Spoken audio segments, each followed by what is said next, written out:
رفض الوبال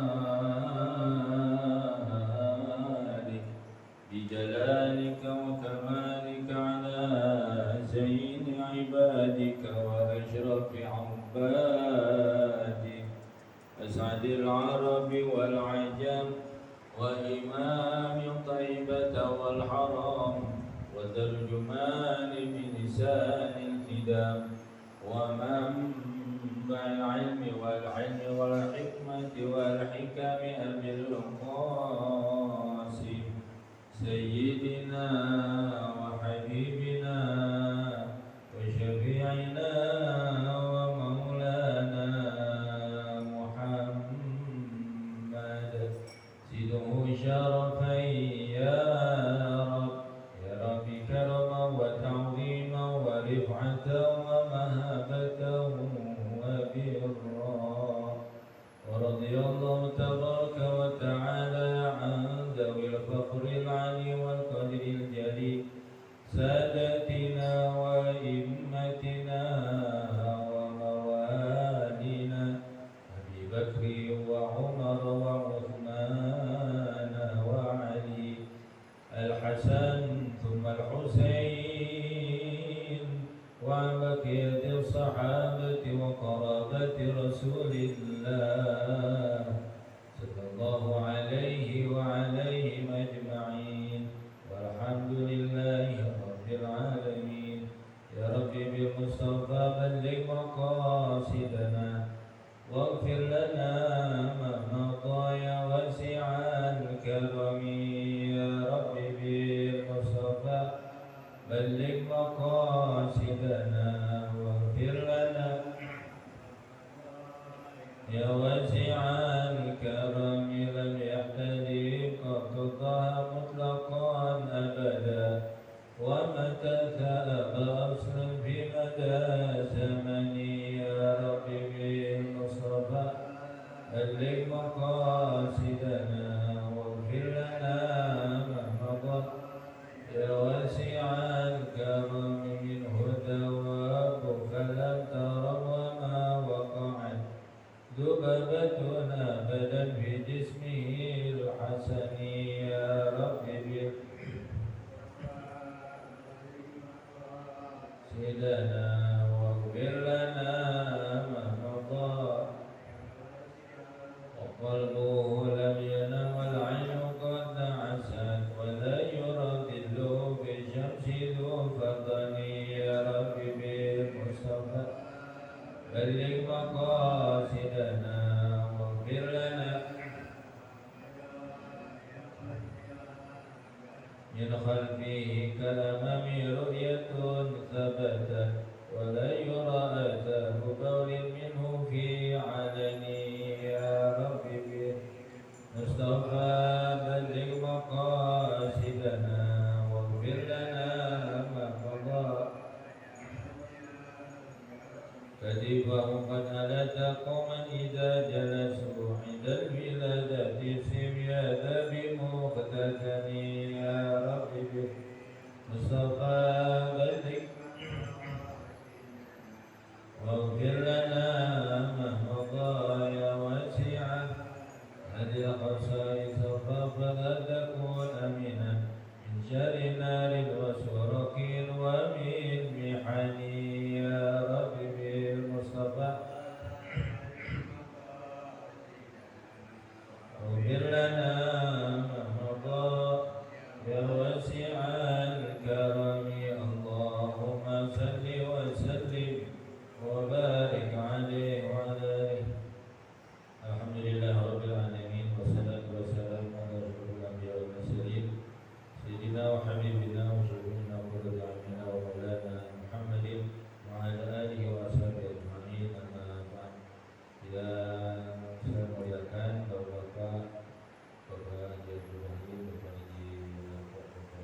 mana majelis ilmu, orang yang hadir mendapatkan ampunan dari Allah Subhanahu wa taala.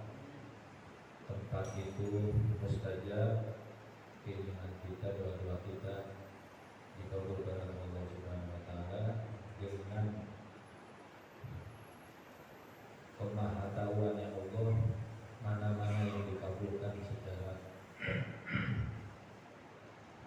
secara pantas buat kita. Ada kalanya hal-hal yang kita minta belum tentu siap.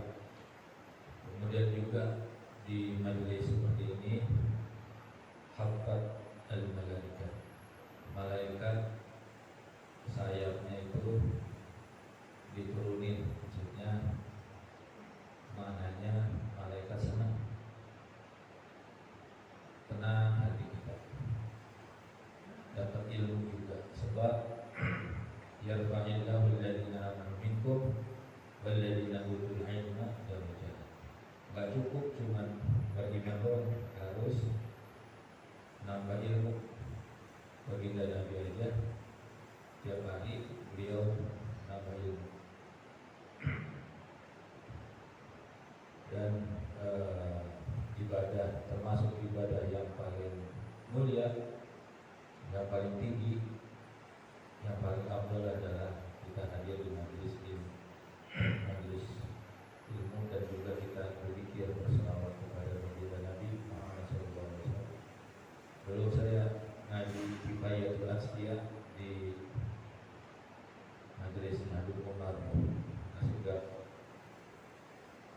ada ulama saking tingginya keutamaan, keistimewaan majelis ilmu, dia kepengen kalau emang umurnya habis di majelis ilmu. Karena majelis ilmu, hadir majelis ilmu, jangankan paham, nggak pahamnya aja pahalanya gede, apalagi paham. Kenapa dia nggak paham? Mungkin kurang fokus, apa capek, apa pulas, apa gimana gitu. Tapi dia mendapatkan ampunan dan pahala. Dan juga di mana dia berdoa atau dia punya penyakit, minta Allah supaya berkahnya majelis yang mulia ini dikabulkan, disembuhkan penyakit, dan segala problem, segala urusan dimudahkan oleh Allah Subhanahu wa taala. Sebab namanya dunia, sifatnya dunia, ada sehat, ada sakit. Gak ada orang sehat, mulut gak ada. Katanya sih Firaun gak pernah sakit, jadi sombong orang. Firaun gak pernah diprokin kali, gak pernah. Jadi sombong, mengaku Tuhan. Jadi ada sehat, ada sakit, ada bahagia, gembira, ada juga sedih, susah. Ada kalanya kita sulit, ada kemudahan. Nah, perlunya doa, zikir dikala kita senang, dikala kita lapang, dikala kita nggak ada masalah, lancar-lancar aja. Kita ingat Allah hadir majelis taklim. Namun nanti kalau di saat kita butuh Allah pertolongannya, saat kita terdesak, Allah Ta'ala akan turunkan bantuannya. Jadi nggak zikir seperti ini nggak ada ruginya. Kalau hawa nafsu yang amaratul bisu, hawa nafsu yang masih belum terdidik, dia nggak tahu ilmunya, dia nggak yakin, dia merasa nggak penting, nggak perlu, nggak ada untungnya. Tapi buat orang yang beriman, dia di depan matanya itu akhirat, pahala itu nyata, baik di dunia, di alam barzah, tapi nanti di akhirat. Keuntungannya buat dia. Siapa yang menanam, dia juga yang memetik. Jadi apapun amal soleh kita, pastilah Allah perhatikan. Fasayarallahu wa rasuluhu wal mu'minuna, pasti Allah Ta'ala perhatikan. Dan putusannya juga perhatikan, baik malaikat, para rasul, dan juga orang-orang mukmin. Jadi gerak-gerik kita diperhatiin sama Allah, sama Nabi Muhammad, sama orang-orang mukmin, sama malaikat. Kita baca surat Al-Fatihah buat Syekh Nawawi Al-Albani dan juga Alhamdulillah, dan orang-orang yang berjasa kepada kita, orang tua kita, guru kita, saudara yang telah kurang rahmatullah.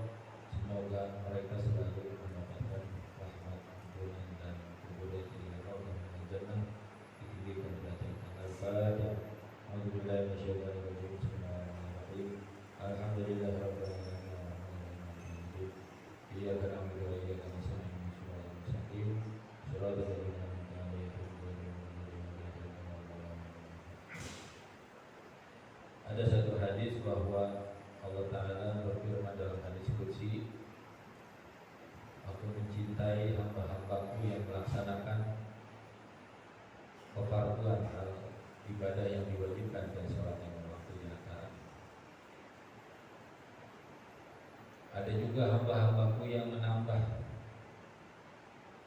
dengan sholat-sholat sunnah, dengan amal-amalan sunnah, maka aku cinta kepada dia.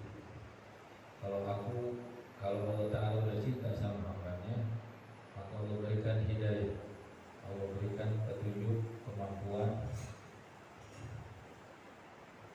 penglihatannya, pendengarannya, langkahnya, gerakannya, hatinya, semuanya dibimbing pada hal-hal yang manfaat, yang maslahat, yang bermanfaat, yang diridhai oleh Allah Subhanahu wa Ta'ala. Kalau kita selangkah mendekat kepada Allah, mau semangat bergerak gitu, baru aja taubat, Allah Ta'ala udah senang. Apalagi beramal soleh, meninggalkan maksiat, tambah senang. Ibaratnya kata hadis qudsi itu, kalau kamu bergerak mau mendekat kepada Allah sejengkal, aku dekat kepada kamu sehasta. Kalau kamu mendekat aku sehasta, aku sedepan. Kalau kamu berjalan, aku berlari. Saking cepatnya senangnya Allah Ta'ala kepada hamba-hambanya yang semangat ibadah. Adapun problem pasti ada. Kalau orang sudah dekat sama Allah, ada jalannya, ada kemudahan-kemudahan, sehingga tercapai apa yang kita maksud, yang kita inginkan sesuai dengan kehendak Allah Subhanahu wa Ta'ala.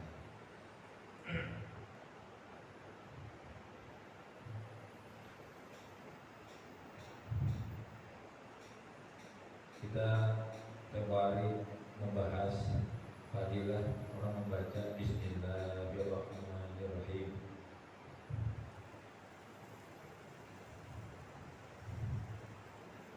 Kemudian Syekh Nawawi Al-Albani, Syekh itu guru. Ada juga maknanya Syekh itu orang tua. Kalau Syekh Nawawi Al-Albani maksudnya guru besar. Alhamdulillah, kata Syekh Nawawi Al-Albani dalam kitabnya Uqudul Jain fi Uquqiz Zawjain. Segala puji milik Allah, hamdan, pujian, tastaftihu, yang membuka bihil khairat. Jadi Syekh Nawawi Al-Albani menuliskan, alhamdulillah, pujian kepada Allah, bahwa pujian itu dimaksudkan untuk Allah Ta'ala membukakan pintu kebaikan-kebaikan. Ayat tubuh bidalik alhamd al-fatha lil khairat. Maksudnya Syekh Nawawi Al-Albani memuji Allah, maksudnya supaya Allah Ta'ala membukakan pintu kebaikan-kebaikan. Di dalam kitab ini ataupun yang membahas, yang mengaji, yang hadir mendapatkan kebaikan.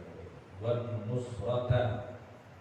nusrata itu artinya menolong, ala tafsiri al-fadilat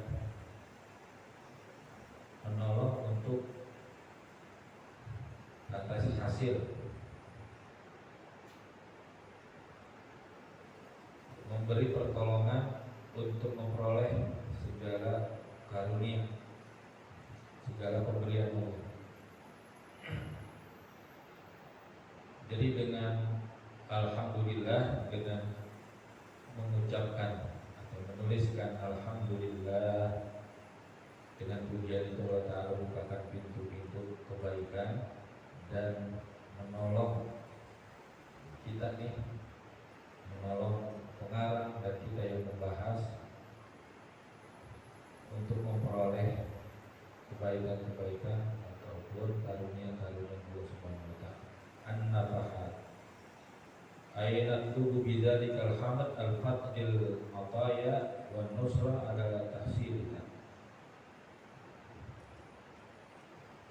Dengan pujian tadi kita berharap mohon kepada Allah terbukanya segala anugerah dari Allah, mendapat pertolongan untuk meraih anugerah.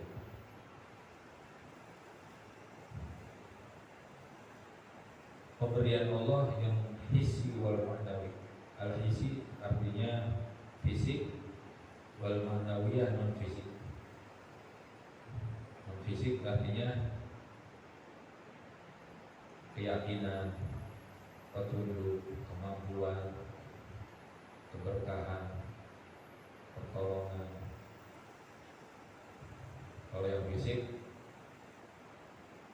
kesehatan, perlindungan dari musibah. Yang fisik juga rezeki, duit, kendaraan, rumah, fasilitas, keluarga terkondisi dengan baik, terkondisi dengan berkah, ada dan berkah.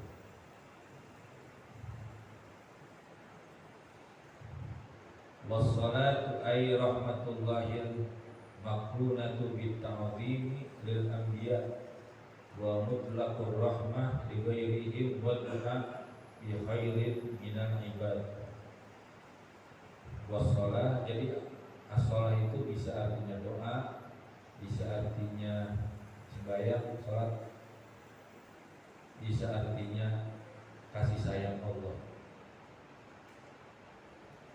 Wassalah artinya ay rahmatullah, kasih sayang Allah al-maqrunah bi ta'zimi lil anbiya, yang disertakan dengan memuliakan para nabi-nabinya, wa mutlaqur rahmah li ghairihim, dan selain nabi Allah Ta'ala berikan kasih sayangnya.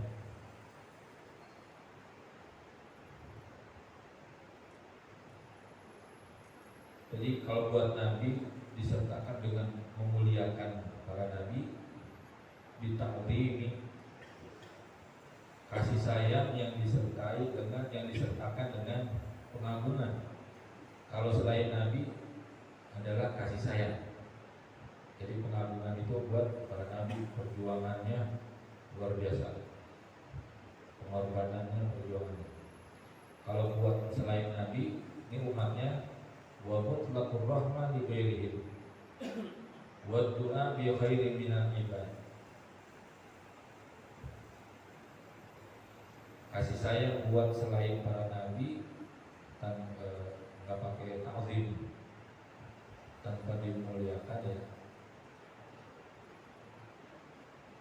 Wa du'a bi khairin minal ibad, dan sebagai doa buat hamba-hambanya Allah. Wassalam ay tahiyatullahil muzman. Wassalam artinya penghormatan yang tinggi, wa huwa ta'dhimu lil anbiya, untuk para nabi, kama yuhyi ahaduna daifahu, sebagaimana tuan rumah memuliakan, menghormati tamunya. Wa tudibal ibadu lidzalik, dan diperintahkan buat kita, buat umat, menghormati para nabi. ala sayyidina Muhammad sayyidil bariyat. Salawat dan salam untuk Nabi Muhammad, pemimpin manusia, ayyisil makhlukat. Sayyidil bariyat artinya pemimpin makhluknya Allah. Langit bumi serta isinya itu makhluknya. Langit bumi beserta isi langit beserta isi bumi itu namanya makhlukat. Itu pemimpinnya adalah Sayyidina Nabi Muhammad wa ala alihi, dan atas keluarganya, ai asba'ihi ala iman walau musah. Jadi alihi itu secara nasab keluarga dan umatnya yang mengikuti tuntunan Nabi Muhammad, yang dicontohkan Nabi Muhammad adalah termasuk alihi keluarganya. Alal iman walau musah, meskipun umatnya ada kalanya atau terpleset dalam maksiat, tetap dia mendapatkan rahmat dari Allah Subhanahu wa taala, merupakan umatnya Nabi Muhammad. Jadi kalau ada orang Islam Muhammad, dia dulu berjudi atau dulu pernah melakukan dosa besar, tetap dia sebagai orang Islam, tetap beriman, tetap umat Nabi Muhammad SAW, tapi dia fasik, melanggar. Begitu dia tobat, kalau haknya kepada Allah, dia istighfar, bertobat, tidak mengulangi lagi, sholat tobat, minta ampun, diampuni oleh Allah Subhanahu wa taala. Tapi kalau haknya kepada manusia, dia ulangin harta milik orang tersebut. Jadi orang Islam, dia bermaksiat, dia tetap umat Nabi Muhammad SAW wa ala alihi wa sahbihi wa humul mujtami'una bi Nabi Muhammad. Salawat dan salam juga doa dan keselamatan buat para sahabatnya juga, sahabat Nabi Muhammad. Yang dinamakan sahabat mereka itu adalah mujtami'una bi Nabi Muhammad, mu'minina walau lahdah. Yang dinamakan sahabat definisinya orang yang hidup sezaman dengan Nabi Muhammad, dia pernah jumpa, meskipun matanya nggak lihat, tapi dia pernah berkumpul di satu lokasi, di satu tempat, dan dia beriman. Jadi hidup di zaman Nabi, dia beriman, dia bertemu, berkumpul di satu perkumpulan. Kalau sezaman tapi dia kagak ketemu, kayak Uwais Al-Qarni, begitu dia ke rumah Nabi, itu kan dari Yaman tuh. Dia ke rumah Nabi, Nabi lagi nggak ada, karena ibunya lagi sakit, dia nggak bisa lama-lama, langsung pulang lagi. Ini itu tabiin, meskipun sejaman, tapi dia belum berjumpa, belum lihat secara fisik. Itu bukan dinamakan sahabat, itu adalah tabiin. Tabiin itu orang yang sezaman dengan sahabat Nabi yang tidak jumpa kepada Nabi.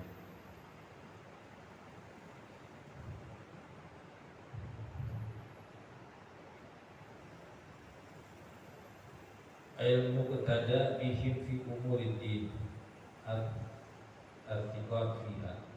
Amma ba'du ini tradisi dari zaman, dijelaskan dalam keterangan itu. Amma ba'du itu ucapan setelah salam, bismillah, alhamdulillah, selawat. Amma ba'du itu adalah, kalau secara ungkapan tadi sebagai pendahuluan salam, alhamdulillah dan salawat, kemudian amma ba'du.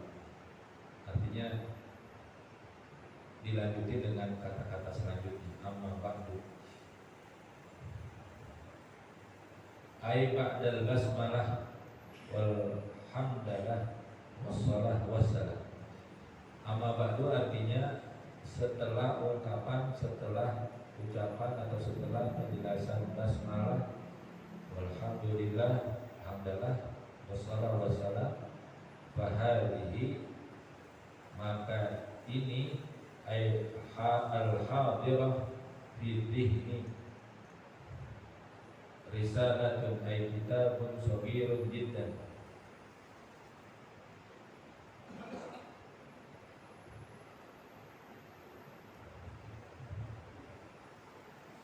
Maka kitab ini dihadirkan untuk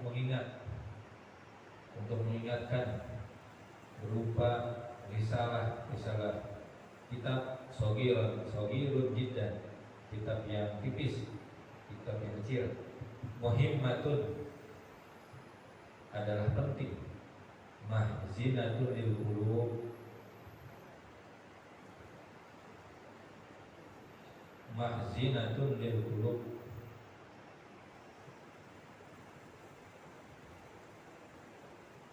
menenteramkan hati yang gelisah. Rattabatha ay hadhihi al-maqsumah ala arba'ah usulin ay afrazin. Jadi penjelasannya terbagi dalam 4 pasal. Wa khatimah, dan penutup, wa hiya ma tudkaru li ifadati ma yata'allaq bil maqsud wa ka'anna dzalika ta'alluqul lahiq bis sabiq wa huwa ta'alluq min haitsu takmil wa ziyadatu tawdih. Jadi penjelasan yang dahulu sama yang akan datang itu terkait, saling menyempurnakan.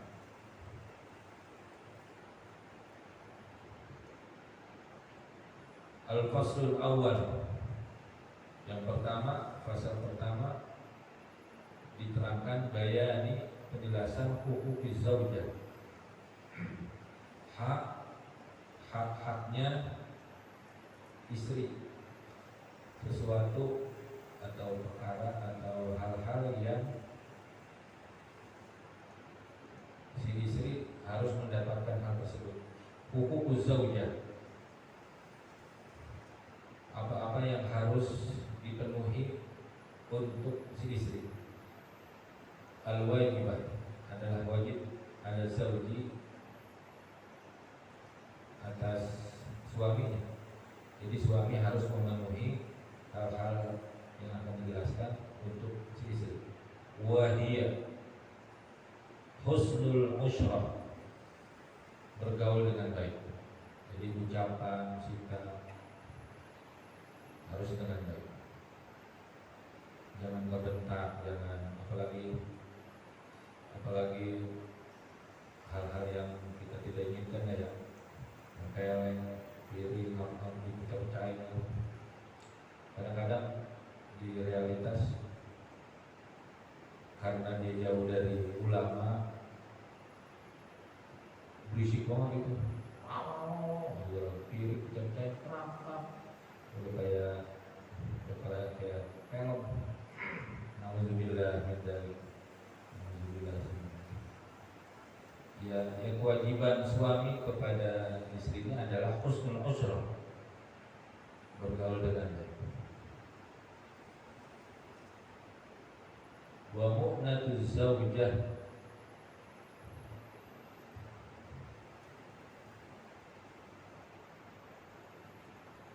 wa mahruha, wa mu'natuz zaujah, mengatur waktu. Kalau posnya ada 2, mengatur waktunya dengan kondusif, dengan menggilir. Jangan diabaikan salah satunya. Ini mah kalau pakai niat wa mu'natuz zaujah, agak ada di sini yang buat mengatur. Wa mahruha, dan mahar, waktu nikah itu mahar kudu dilunasi. Kadang-kadang ya ada juga di beberapa kejadian mahar nikah mutang. Dia pinter banget begitu malam pertama. Gimana deh? Ini kita gaul kagak enak nih. Anggap lunas ya, lunas. Wa mahruha, harus dilunasin maharnya. Wal qasam wa ta'limuha, wal qasam wa ta'limuha.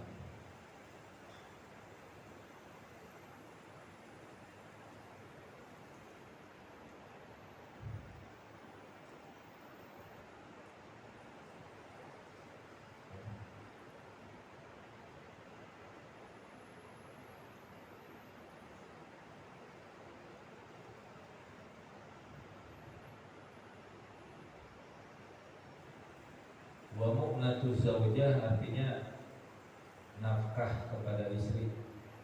Wa mu'natu zaujah artinya menafkahi istri. Belanja, uang belanja.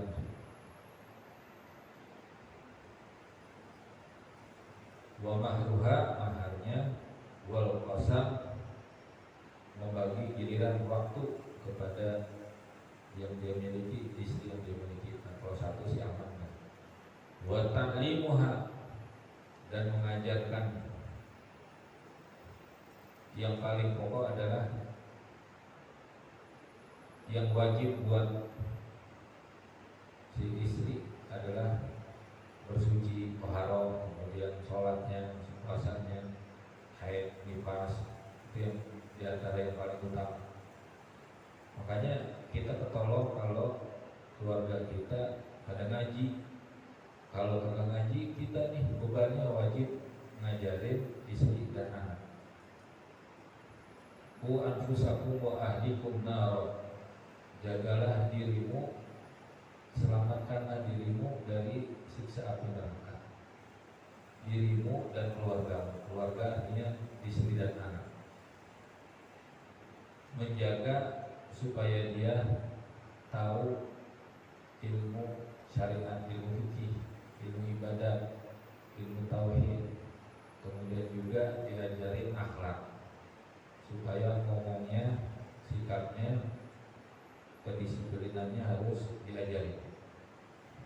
Itu tanggung jawab, itu adalah kewajiban suami, kewajiban suami, kewajiban ayah pada anaknya, kewajiban suami kepada istri. Kalau nggak dilaksanain, nanti di keterangan berikutnya nih, inna asyaddan nasi adzaban yaumal qiyamah, paling kerasnya siksa kepada manusia nanti di yaumil qiyamah adalah seorang suami yang membiarkan istri dan anaknya tidak tahu ajaran agama.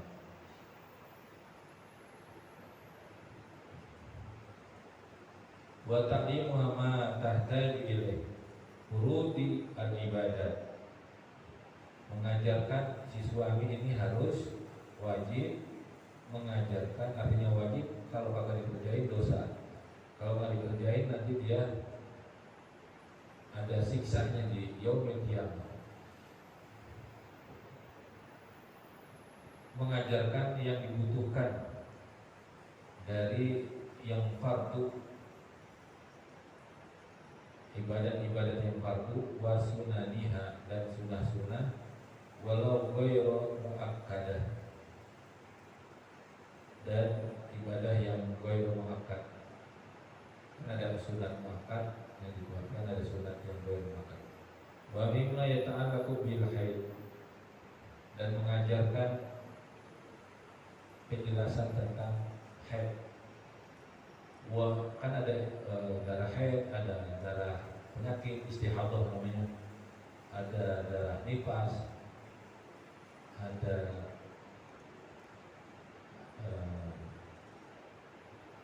macam-macam darah itu, maksudnya waktunya tuh.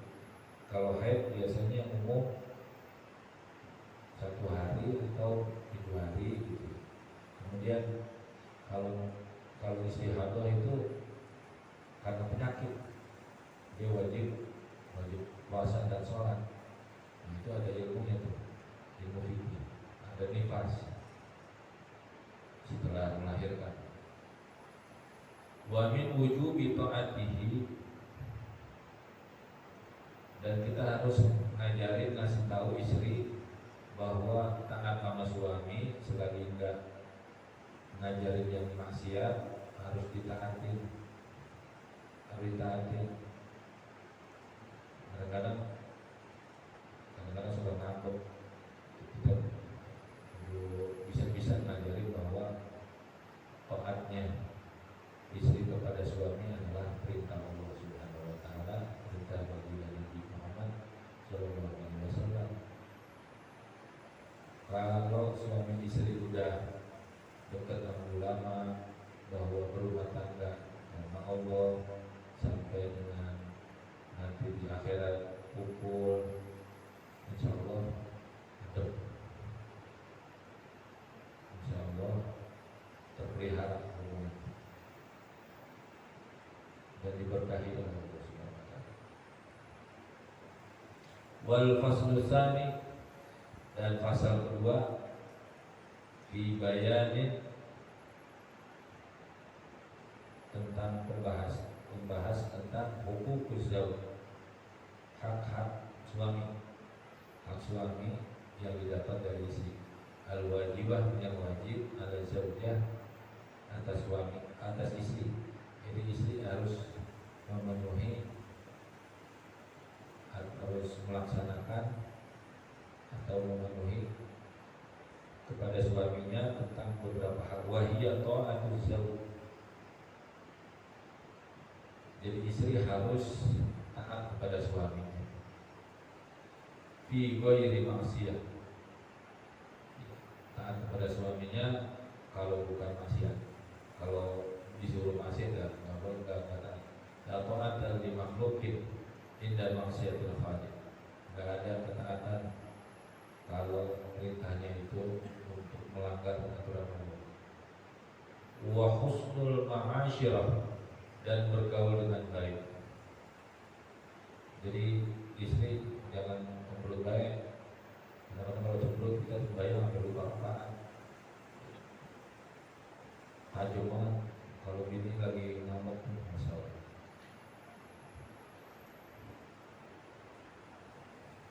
Ta'atu zauj fi ghairi maksiyah wa husnul ma'asyirah wa taslimu nafsiha, dan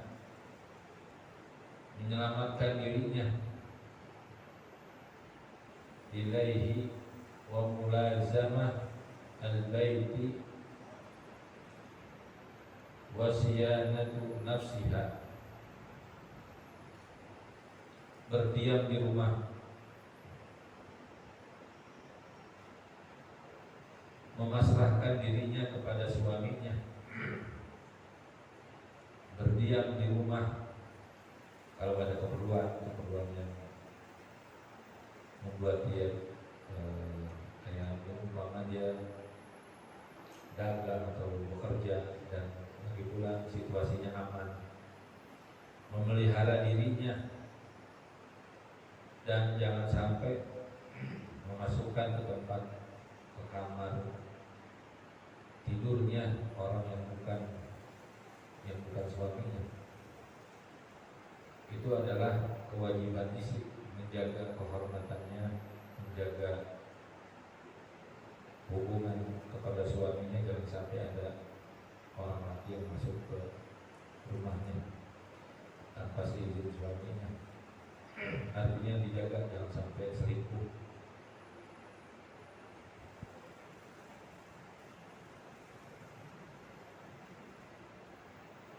Wasiyanatu nafsiha min antu ti'a firasyahu ghairuhu wal ihtijabu an ru'yah ajnabi wal ihtijab,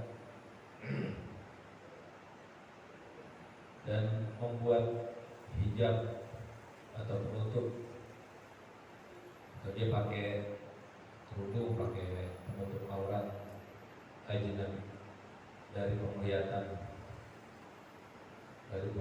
orang lain. Di syai'in min badaniha, daripada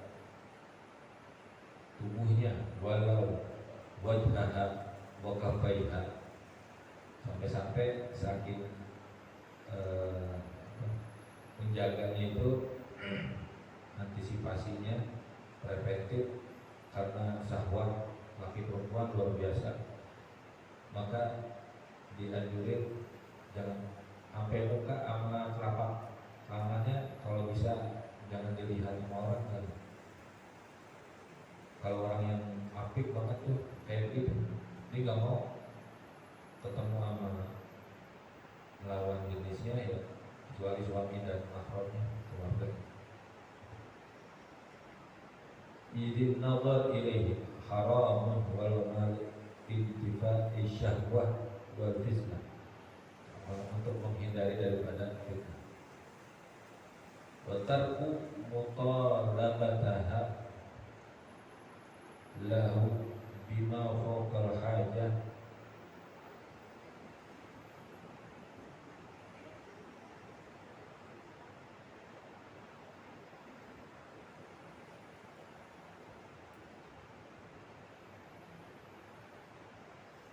wa tarakal mutalabatiha lahu bima fawqal hajah, dan istri harus meninggalkan permintaan yang melampaui batas kemampuan suaminya, walau alimat qudratahu alaih, meskipun si istri tahu bahwa suaminya punya penghasilan. Wa ta'fifuha an tanawuli ma yaksibuhu minal mal al haram, dan si istri harus menolak kalau hasil ataupun nafkah dari suaminya dia tahu bahwa itu hasil yang haram, kan maksudnya hasil judi atau hasil nyolong gitu. Itu si istri harus menolak.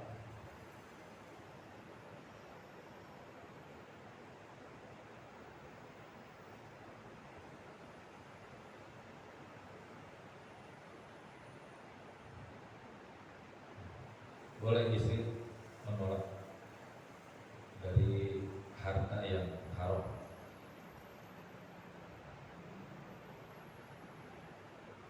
Minal mal al haram wa adamu kirbiha ala haidiha, dan kalau haid nggak boleh bilang suci,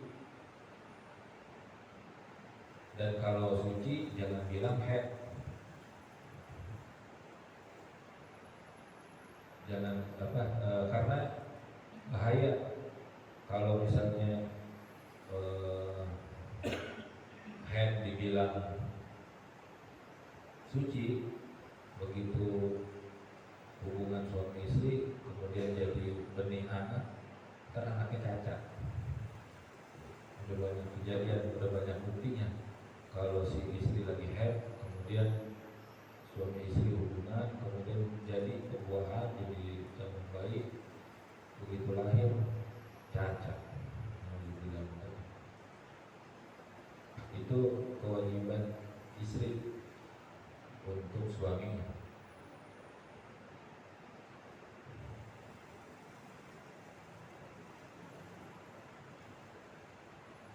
Al-Faslu Sadis, pasal yang ketiga dari penjelasan fadli sholatil mar'ah fi baitiha wa fi annaha ay sholatil mar'ah fi baitiha afdal min sholatiha ma'an nabi. Yang ketiga, pasal yang ketiga menjelaskan sholatnya perempuan,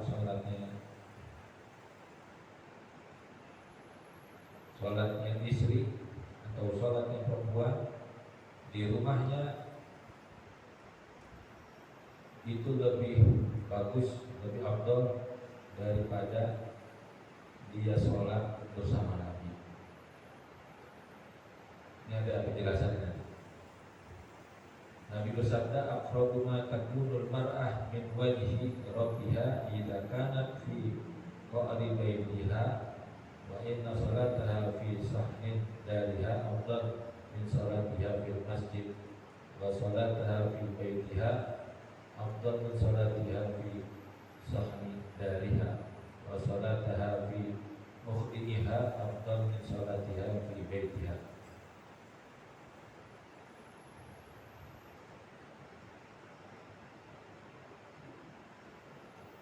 Jadi sholat orang perempuan itu lebih afdal di rumah ketimbang di masjid.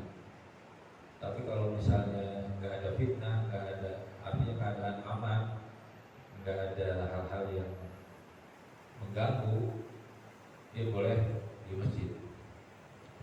Itulah perlunya penjelasan daripada ulama yang memahami asbabul wurudnya hadis, kemudian ilmu fikih, ilmu lainnya yang menjadikan tuntunan Nabi itu sejalan, tidak diartikan secara harfiah, tetapi secara ilmu di sudut pandang lainnya, ilmu yang lainnya itu sinkron, tidak kaku. Al-Fasl Rabi fi bayanin, dalam penjelasan hurmah nadrir rajul ila nisa al-ajnabiyyah wal aksi aynad rihinna ilaih fama yahrumu ru'yatuhu ala rajul yahrumu ru'yatuhu ala al-mar'ah wal murahib fi dhalika ar-rajul fayalzamu waliyuhu man'ahu minan nazar ila al-ajnabiyyah wa yalzamuha al-ihtijabu minhu wal mar'ati fi dhalika al-amr al-jamil wajhi kada fi nihayah di Syekh Muhammad Al-Misri. Yang keempat, larangan laki-laki melihat wanita lain yang bukan mahramnya. Ada mahram, ada muhrim. Kalau muhrim orang yang pakai baju ihram. Kalau mahram orang yang dilarang menikahinya. Artinya keluarga satu darah, satu ayah.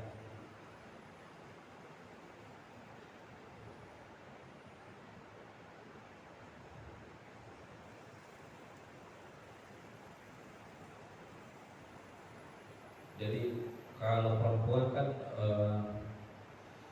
auratnya itu seluruh badan kecuali muka dan pergelangan tangan.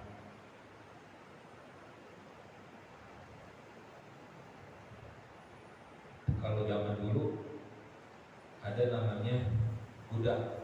Kenapa ada budak?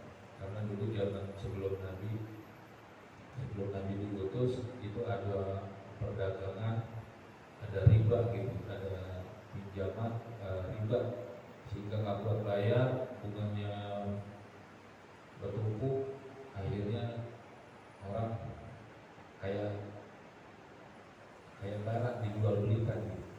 Istilahnya dia pasang badan gitu, kalau bahasa sekarang pasang badan, sehingga jadi seperti barang dijual belikan gitu. Dan budak perempuan pada masa itu auratnya seperti laki, tapi ulama menjelaskan tetap kesopanan pada saat itu dilaksanain. Artinya meskipun aurat si hamba sahaya perempuan itu seperti laki-laki merdeka, baina surah wa rubah, tetapi ya badannya itu ditutup, auratnya ditutup. Singkatnya bahwa perbudakan tahap demi tahap akhirnya dihapuskan. Begitu Islam hadir, Nabi Muhammad secara bertahap menghapuskan perbudakan karena tidak sesuai dengan pri kemanusiaan, dan itu di dunia internasional perbudakan sudah ditiadakan, dihapuskan.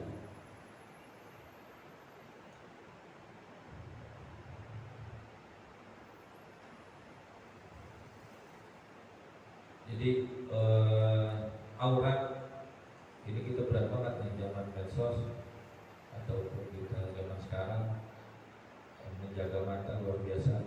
Kita mohon kepada Allah Ta'ala dengan keberkahan majelis ini, dengan keberkahan Syekh Nawawi Al-Bantani, kita berdua ujian, semoga Allah Ta'ala berikan kepada kita kemampuan menjaga pandangan mata.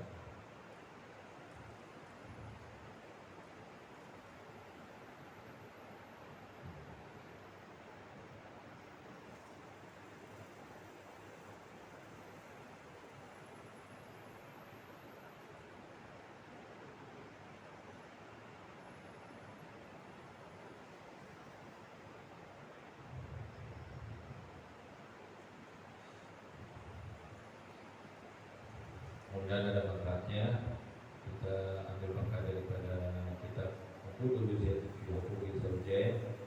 Mudah-mudahan dapat berkah dari Syekh Nawawi Al-Bantani. Dan untuk beberapa poin saja, meskipun tidak sempurna dalam mensyarahkannya, mudah-mudahan ada manfaatnya, ada pahala buat kita dari Allah Subhanahu wa Ta'ala. Ya Rabbana tarafna bi annana qtarafna wa annana asrafna ala ladha ashrafna fatub alayna tawbatan silu kulla hawba wasur lana al-amrati wa amin rawati waghfir li walidina rabbi wa mauludina wal ahli wal ikhwani wa sairil khillani wa kulli dhi mahabba aw jiratin aw suhbah wal muslimina ajma amin rabbi yasma fadlan wa judan manna la biktisabi minna bil mustafa rasuli nahda bi kulli suri salla wa sallam rabbi alaihi adal haqqi wa alihi wa sahbihi midada qasi suhbi walhamdulillah.